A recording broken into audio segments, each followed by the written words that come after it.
Hello YouTube! It is Toy Adventures here again with another figure review. And finally guys, finally! I managed to get my hands on the Hammond collection Pachycephalosaurus. Finally! It's been an oddly tough and arduous task getting a hold of this guy. Target got it super late. I tried to look for it at Best Buys. I always sold out before I got there. I only managed to find the Jurassic Park Raptor. And so finally Target's got these in stock and we were able to get two of them. And so I'm super happy.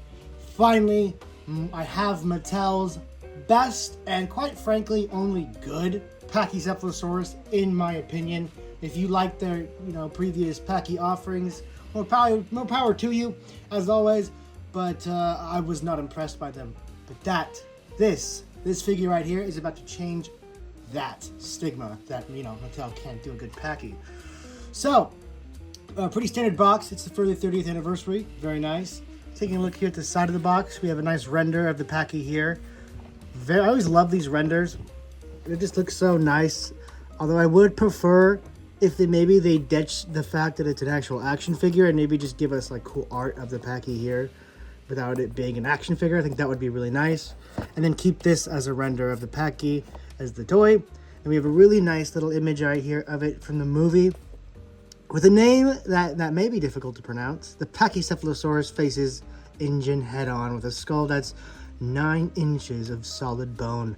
So we all remember the Pachy from Lost World. We all love the Pachycephalosaurus. And finally, we have it in Hammond collection form. Pretty much the alpha of all Jurassic Park toys.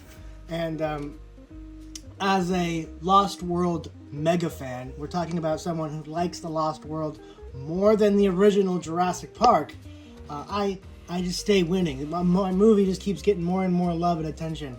And soon, we're getting that Bull Rex. We already have the young Rex, and I think we saw a leak for a Lost World Rex, I believe. I don't know if it's the male or if it's the doe. I hope it's the male. And I hope there's a lot of improvements to the old Hammond Collection Rex, because it was great, but it had a lot of issues. So, Lost World fans, rejoice. Anyway, that is pretty much it for the box on this guy. Nice little bio. Always love that they have the bios on these. I mean, it's not much, but at least it gives you like, a little bit of something, right? So, that's it for the box. Let's go ahead and get this guy out and see how he is. And here we have the Pachy out of the box. And this thing looks great. Now the paint is a little simple for what I would expect of a Hammond collection. I have to get that right out of the bat. It is a little bit on the simple side. You really just have, again, Mattel's usual 3 colors going on. But I still think this is great. Fortunately, we don't have any painted nails on here. That's not too bad. But we do have painted on the feet and on the beak and on these little bump ridges and on the top of the head. So you do get the good detail painting that needs to be there. But now that I'm looking at it more in the light, there seems to be more of a fade. Like it starts a little darker and it kind of fades up. That's what I'm kind of seeing. But yeah, a bit on the simple on the paint side. That is fine. The Pachy wasn't too crazily detailed in the movie. So I'm happy with this on its own. Funny enough, we can see an articulation joint right there in the mouth. We'll get there when we get to articulation in a bit. I want to say how they've learned their lesson since the Triceratops, but these have had to be in development at the same time, right? It had to have been in development at the same time. Whatever. Mattel has already sent their apology for all their Triceratopses with the Habitat Defender. I don't know when that's coming out, but it is pretty much the white whale everyone's waiting to surface. I cannot wait for that one. And for now, that will have to, the Hammond collection will just have to be, have to do. But in terms of the Pachycephalosaurus, sorry, I'm getting sidetracked again. I always get sidetracked. This is definitely the best Pachy I've seen. I'm going to say even from Kenner. I mean, theirs are iconic, of course, but this one just has the proportions, the paint, and the thing. This looks most like the Lost World Pachy than any of the other Pachys I've looked so far. And just in terms of proportions, size, because the Lost World one we got from Kenner was huge. It had a great gimmick, don't get me wrong, it's a great toy, but it is a little limited in what it can do, and this one is not. And let's go ahead and prove that by going over this guy's articulation. So, setting up here at the head, we do have a little bit of beak movement.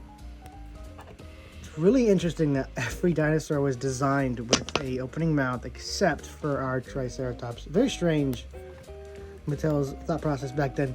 Here at the head, we do have a 360-degree rotation, and can look up about that far. Now, here's the important part. How far can I look down? Right about there. Perfect for getting that spine aligned for those for head rammings. Looking up with the back, with the base of the neck, you get up about that far.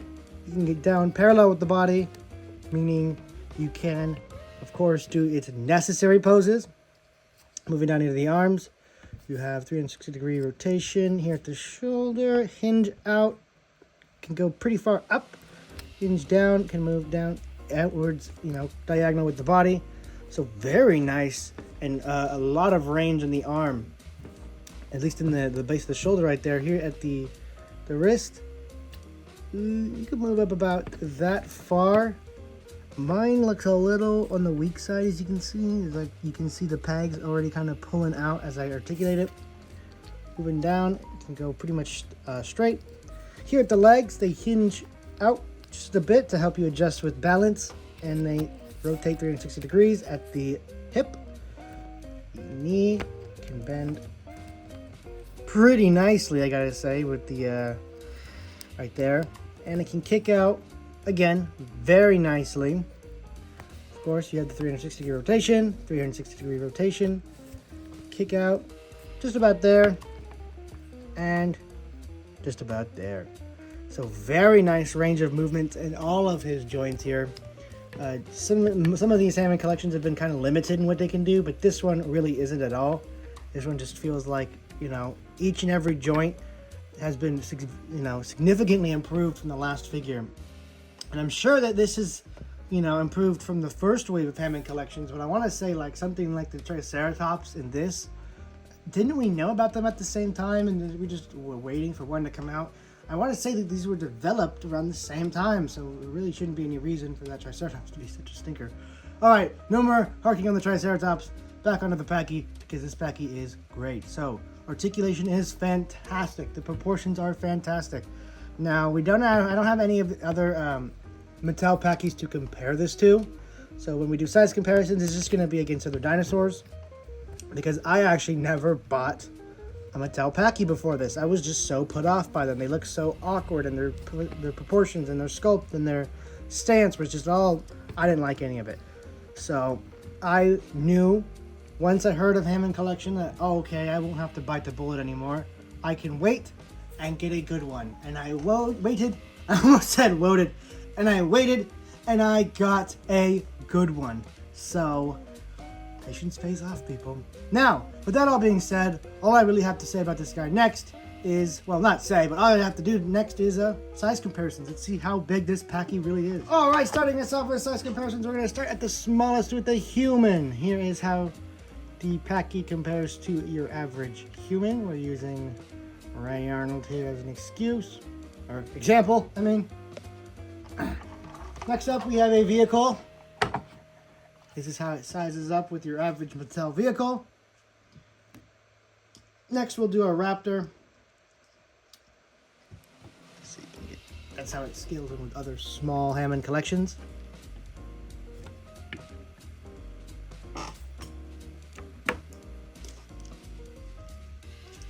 Medium Hammonds. Of course,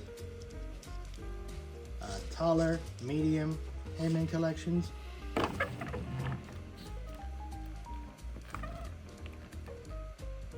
So it is a bit on the small side compared to how big a Pachy actually should be. My theory always was that the Pachy we saw in Lost World was in juvenile, and so it seems either that they're only going to make a figure of the juvenile, or that is just how big the Pachy really is as an adult. What's it called? Evolution. Jurassic World Evolution also suggests that that is a full-grown Pachy, which is a little strange, but you know, Jurassic Park is not known for being super scientifically accurate. And finally, the Tyrannosaurus Rex.